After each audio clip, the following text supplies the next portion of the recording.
à coup, il se fit un grand tremblement de terre, en sorte que les fondements de la prison furent ébranlés. Au même instant, toutes les portes s'ouvrirent et les liens de tous les prisonniers furent rompus. Le geôlier se réveilla et lorsqu'il vit les portes de la prison ouvertes, il tira son épée et allait se tuer, pendant que les prisonniers pensaient que les prisonniers s'étaient enfuis. Mais Paul cria d'une voix forte, « Ne te fais point de mal, nous sommes tous ici. » Alors le geôlier, ayant demandé de la lumière, entra précipitamment et se jeta tout tremblant aux pieds de Paul et de Silas. Il les fit sortir et dit-il à Paul et à Silas, « Seigneur, que faut-il que je fasse pour être sauvé ?» Paul et Silas répondirent, « Crois au Seigneur Jésus et tu seras sauvé, toi et ta famille. » Il lui annonçait la parole du Seigneur ainsi qu'à tous ceux qui étaient dans sa maison. Il les prit avec lui cette nuit même. Il lava leurs plaies et aussitôt il fut baptisé, lui et tous les siens. Les ayant conduits dans son logement, il leur servit à manger. Il se réjouit avec toute sa famille de ce qu'il avait cru en Dieu. Que Dieu bénisse cette portion de l'Écriture. Il est des titres ou des références qui font mouche dans chaque famille. Le titre de ce message est « Béni sois-tu, prison ». Et cela a longtemps été une citation culte dans la maison de mes parents. Mon père, avec son humour un peu pince sans rire, il a souvent dit « Béni sois-tu, prison » quand devant son assiette un peu maigrement chargée ou devant le pain qui était rassis, qui était servi à table, parce qu'il fallait bien le manger, alors il disait avec un sourire « Béni sois-tu, prison ». En rangeant les affaires de ma maman, je suis tombée sur ce fameux livre d'où vient ce titre. Je vous le montre. C'est un livre qui a été écrit par une femme qui s'appelle Nicole Valéry, qui est son histoire dans la prison comme prisonnière politique en Roumanie. Et la manière dont elle a amené plusieurs personnes à rencontrer Jésus, ce Jésus qu'elle chérissait. Ce livre a été une révélation pour ma maman. Et elle l'a diffusé à l'époque à grande échelle. Quand je dis grande, c'est que tout le monde devait avoir reçu au moins une fois le livre « Béni sois-tu, prison ». Elle en parlait énormément. Et aujourd'hui encore, elle chérit le livre.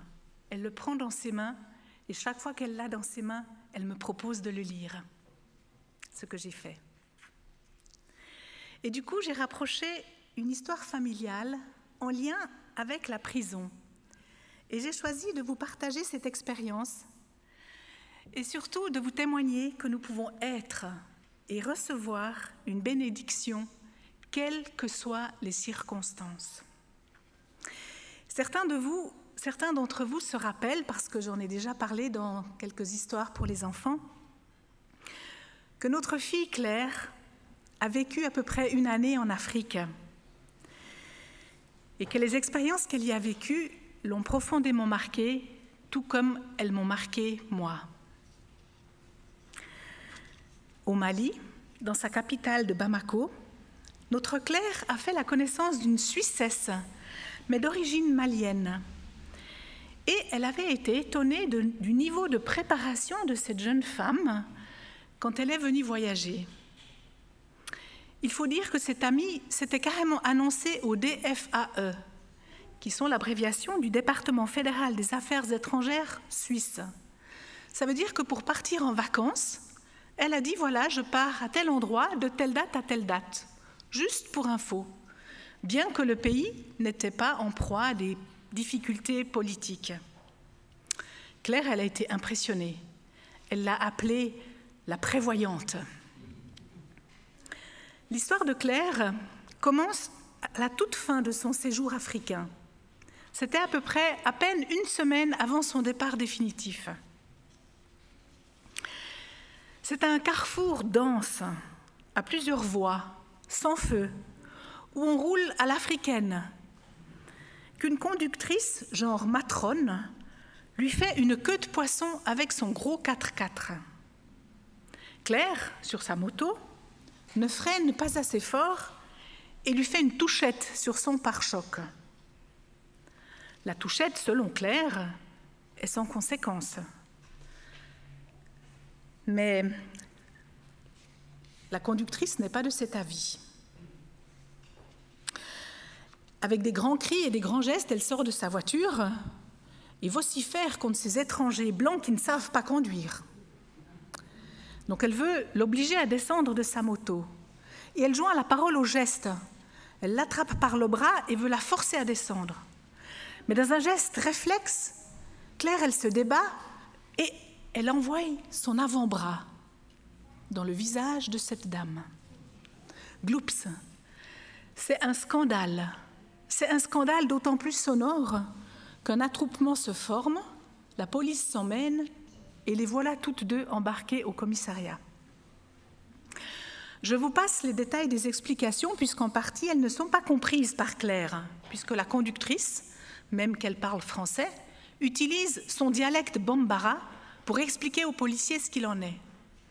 Alors Claire, elle a quand même le bon réflexe de dire « alors si elle parle bambara, j'exige un interprète ». Alors le policier, au lieu de se compliquer la vie, il dit « bon, alors vous parlez français ». Alors la dame, elle parle français, même qu'elle reste peu avenante. Au final, le constat est fait que la touchette n'a pas eu d'impact. Elle n'a fait aucun dégât sur le 4x4, mais que le coup de poing est grave. Conclusion, le policier, d'un instant à l'autre, serre la mine et confisque toutes les affaires personnelles de Claire. J'aimerais vous préciser que Claire était à ce carrefour parce qu'elle était en train de suivre un taxi qui l'emmenait à une fête d'adieu qui était préparée en son honneur. Et comme elle ne connaissait pas l'endroit, elle avait besoin de vraiment ne pas perdre l'endroit, le taxi des yeux. Claire est au commissariat et une fois que le policier a serré sa mine, il lui a dit « Mademoiselle, levez-vous, posez toutes vos affaires » et il l'emmène à l'arrière du commissariat dans une rangée de cachots qui est déjà occupée par des gens qui tendent les bras pour la toucher, qui veulent toucher la toubabou blanche et tout le monde y va de son commentaire plus ou moins graveleux. Et tout au fond, l'attend une cellule où il fait si noir qu'elle ne voit même pas ses mains. Elle tâtonne le long des murs pour voir s'il y a un endroit où elle peut s'asseoir ou se coucher ou même se soulager. Il n'y a rien. C'est le béton et les barreaux. Mais après un moment d'adaptation, elle perçoit que si elle reste à côté des barreaux vers la porte d'entrée, elle entrevoit la lueur du poste de police. Vous pouvez imaginer que son angoisse est grande. Son passeport, son billet d'avion retour, sa gourde d'eau lui ont été confisqués. Elle ne connaît rien aux procédures juridiques maliennes, si ce n'est que ce n'est pas les mêmes qu'en Suisse. Elle ne sait pas si ses amis dans le taxi auront compris qu'elle ne pouvait pas les suivre. Bref, le cerveau se met en marche et le défilé de choses possibles et inimaginables s'y mettent et ça commence à faire comme une roue de vélo où il n'y a pas de frein. Il fait très chaud. Elle n'a eu droit que de prendre son anti-moustique et elle n'a que les habits qu'elle porte et elle a sa foi en Dieu qu'elle garde malgré tout. Et puis vient ce moment charnière où elle rentre en elle-même et elle dit « Seigneur, c'est à toi que je m'en remets.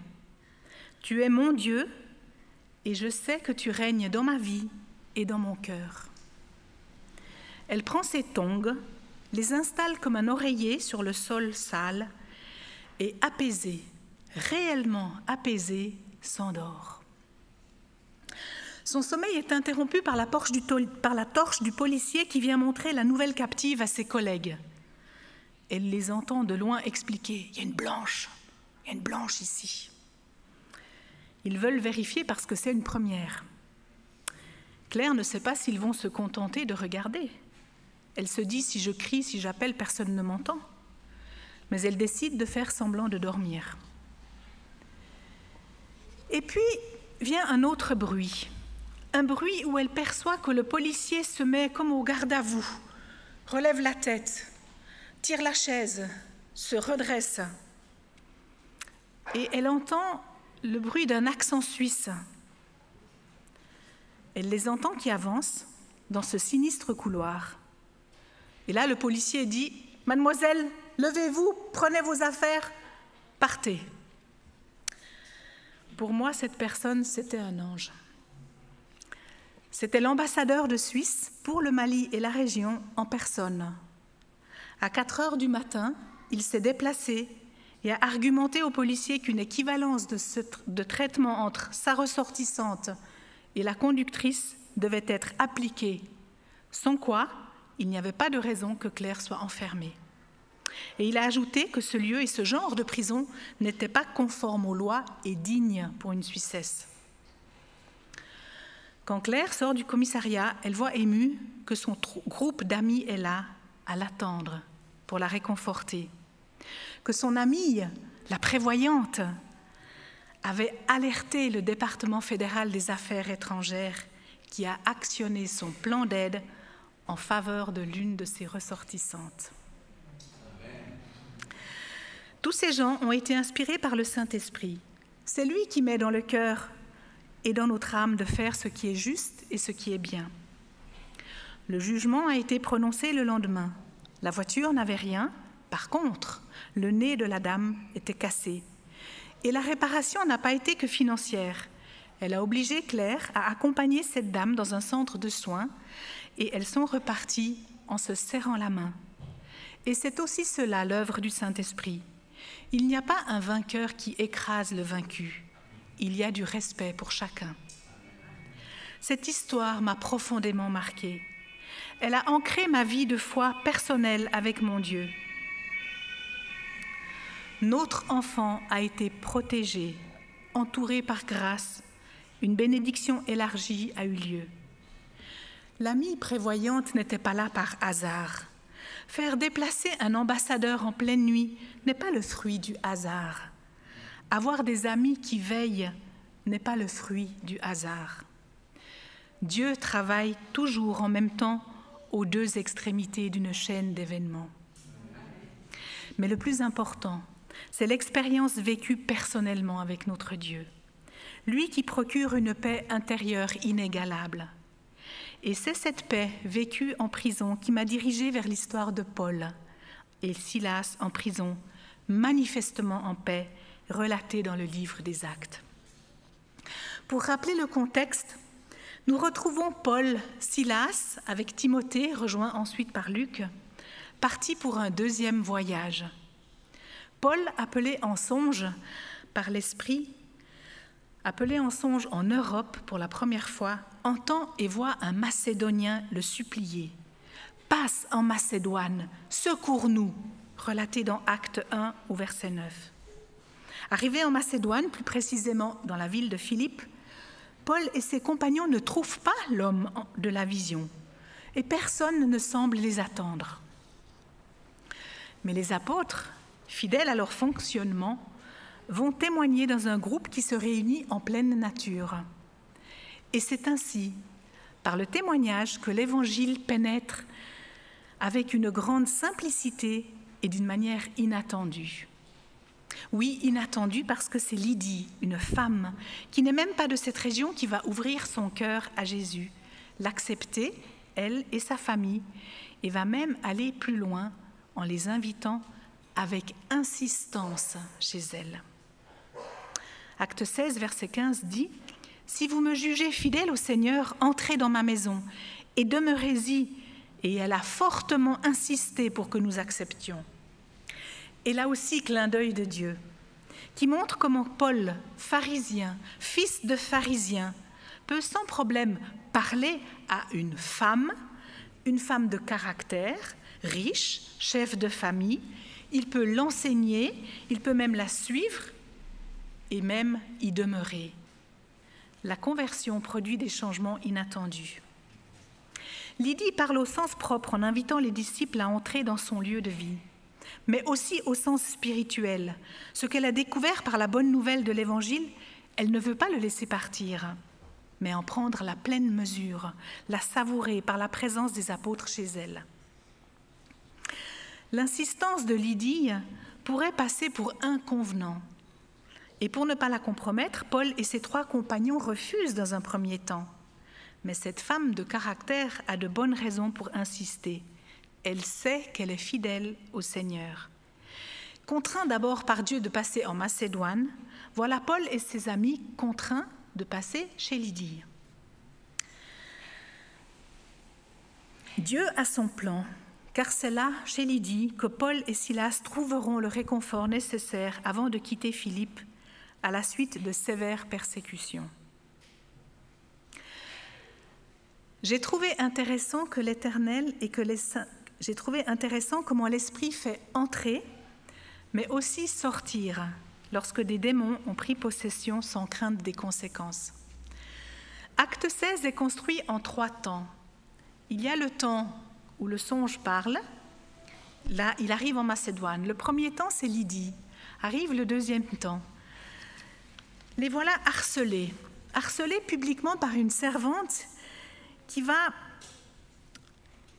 leur dire d'une manière continuelle: ces hommes sont les serviteurs du Dieu très haut qui vous annoncent la voie du salut.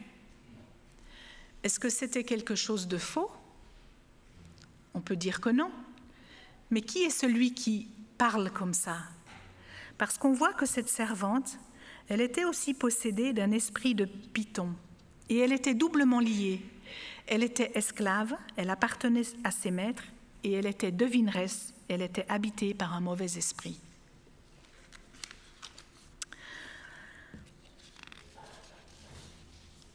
Dans les évangiles, nous voyons que Jésus n'a jamais accepté le témoignage des démons, même s'il paraissait rendre un certain honneur à Dieu.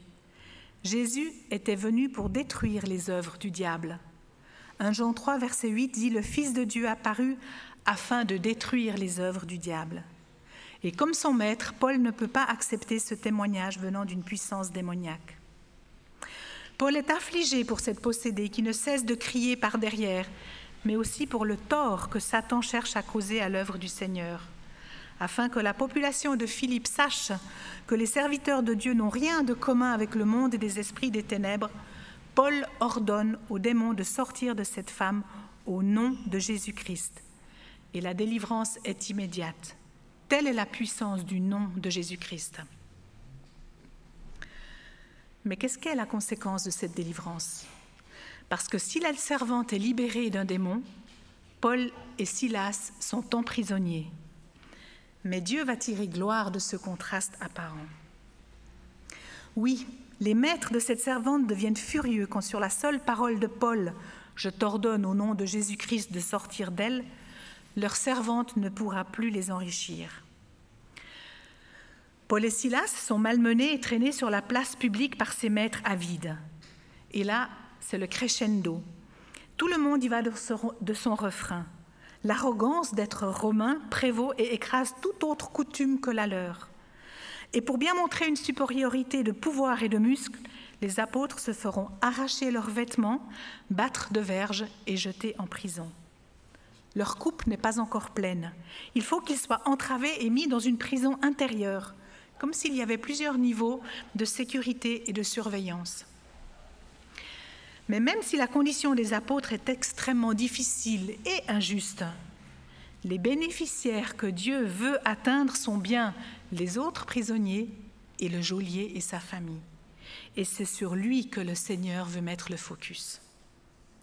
Oui, ce geôlier, lui aussi esclave des Romains et de leur foi absurde et de leur loi absurde, lui imputant toute responsabilité si un détenu s'enfuyait, quand bien même ce étaient des éléments extérieurs et naturels qui en étaient la cause.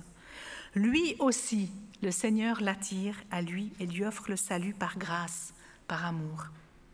Et ce salut commence par les prières et les chants que tous les prisonniers entendent. Peut-être aussi que le geôlier les entend. Les apôtres témoignent, même entravés, en prison et choisissent de mettre leur confiance en Dieu. C'est une foi active et elle aura un impact puissant auprès des prisonniers qui resteront dans la prison démolie malgré leur possibilité de fuir. Je perçois la paix intérieure des apôtres. Paul et Silas ne mettent pas en doute l'appel du Saint-Esprit manifesté par la vision du Macédonien et vivent cette paix intérieure qui les fera prier en chantant des louanges de Dieu. Quand tout s'écroule autour d'une âme, c'est à ce moment-là que le cœur s'ouvre le plus facilement à l'Évangile. Comme déjà dit, selon la loi romaine, un geôlier devait subir la peine de ceux qui le laissaient échapper. Et pour éviter le déshonneur devant les autorités de la ville, mais aussi poussé par Satan, l'ennemi de son âme, le geôlier veut se tuer. Et discernant son intention, Paul le rassure. Le fait que les liens des prisonniers sont détachés est déjà un miracle en soi. Mais un plus grand miracle est que personne ne s'enfuit et que chacun soit vivant. Le geôlier réalise que tout ce qui se passe doit être lié à la présence de ces deux prisonniers exceptionnels. Est-ce lui, le Macédonien, vu dans le songe de Paul ? Le geôlier les mène dehors, et tout tremblant parce qu'il a pris pour des malfaiteurs des envoyés du ciel. Il se jette à leurs pieds et dit « Que faut-il que je fasse pour être sauvé ?» Et aujourd'hui encore, la réponse est la même. Crois au Seigneur Jésus-Christ. Le Seigneur répond toujours, tout de suite, à une telle prière. Il est vraisemblable que le geôlier avait entendu parler du nom de Jésus, car l'Évangile avait été annoncé pendant plusieurs jours à Philippe. Et Paul et Silas insistent maintenant sur la seigneurie de Jésus-Christ. Et c'est la parole du Seigneur qu'ils annoncent au geôlier et à tous ceux de sa maison. Cette parole est acceptée, ils sont sauvés, et nous le comprenons par ces 3 points et cette 3 suites. Entre la profession et le baptême, il y a l'enseignement, car il faut savoir ce que l'on croit. Au point 2, le geôlier s'occupe avec compassion de Paul et Silas en les soignant et en les alimentant chez lui, désobéissant ainsi au devoir de sa fonction, et il ne craint plus les autorités. Lui aussi est libéré. Et au point 3, il nous est relaté que la joie règne dans la maison. Ma conclusion. Le Seigneur a des plans pour toucher et pour viser certaines personnes que nous n'imaginons pas. Et l'acceptation de Jésus dans chacune des vies produit une bénédiction qui va au-delà de ce que l'on imagine. La réponse de Paul ne s'arrête pas à « Crois au Seigneur Jésus et tu seras sauvé ». Il ajoute « Toi et ta maison ». Et chacun des versets suivants insiste sur les conséquences bénies de la foi du chef de la maison pour la maison tout entière. Nous ne connaissons pas de qui est formée les familles, parce que Lydie a été sauvée parce qu'elle a cru, elle et sa famille, tout comme le geôlier est sauvé, lui et sa famille. Ce que l'Esprit de Dieu souligne dans la conversion de la famille de Lydie comme dans la famille du geôlier, c'est que la foi de celui ou de celle qui est le chef de maison a des conséquences bénies pour tous ceux qui font partie de son entourage. Malheureusement, la famille de la servante a passé à côté, n'en voulant pas. Sommes-nous prêts à faire confiance à ce Dieu, à entrer dans son plan du salut ? Sommes-nous prêts d'être utilisés comme des instruments pour l'Évangile dans toutes les circonstances et toutes les situations de notre vie ? Même celles que nous ne comprenons pas, même pour les prisons que nous avons ? Acceptons-nous de ne pas tout maîtriser ? Je nous souhaite de pouvoir dire durant l'épreuve que nous traversons « Béni sois-tu, prison » et sortir grandis dans notre expérience et dans notre relation avec notre Seigneur en étant témoins de la grâce de Christ autour de nous. Amen.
chaque jour et de toute manière, je ferai briller ma petite lumière, ma petite lumière, je la ferai briller, ma petite lumière, je la ferai briller, ma petite lumière, je la ferai briller, chaque jour, chaque jour, chaque jour et de toute manière, je ferai briller ma petite lumière.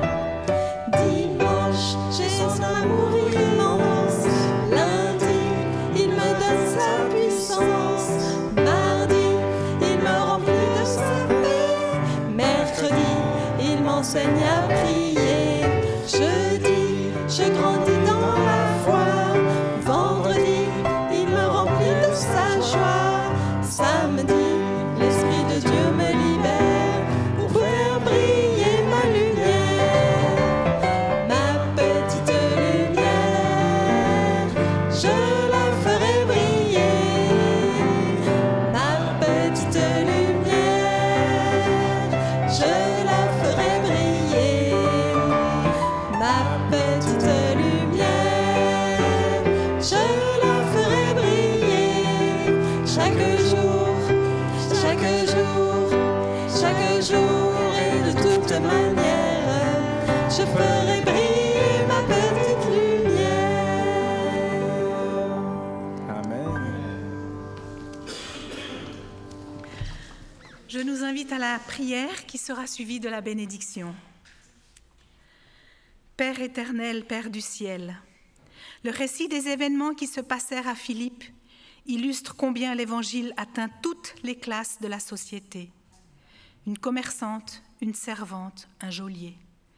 Et merci Seigneur pour l'exemple puissant de ta préparation à ces conversions, à une mise en place soigneuse et improbable pour tous les bénéficiaires, à ta prévoyance pour l'encouragement et le réconfort pour tes disciples après l'épreuve. Merci Seigneur de la joie partagée et vécue.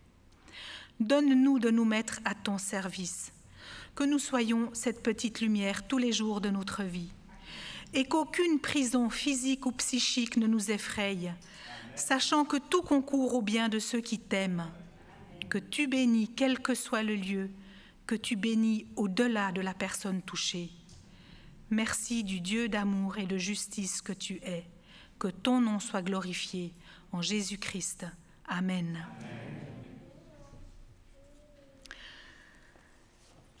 Recevons la bénédiction du Seigneur.